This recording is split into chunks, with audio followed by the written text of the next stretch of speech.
सबने कहा था तुम मेरा साथ नहीं दोगे, एक ना एक दिन मुझे अकेला छोड़ ही दोगे। पर मुझे कहाँ सही गलत से मतलब था। मुझे तो बस तुम्हारा साथ चाहिए था, जिंदगी भर के लिए। तुम्हारे करीब आती गई और खुद से दूर होती गई।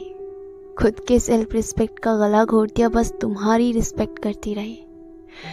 हर छोटी सी छोटी चीज़ों का ख्याल रखती रही ताकि तुम्हें चोट ना पहुँचे, तुम्हें मेरी ओर से कोई कमी ना हो।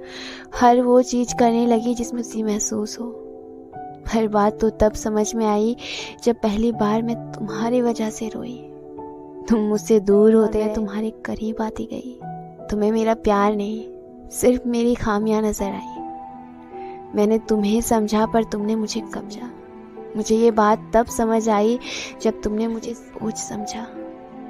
तुमने सबकी बातों को सच और मेरी बात को गलत साबित कर दिया। आखिर में तुमने मुझे अकेला छोड़ ही दिया।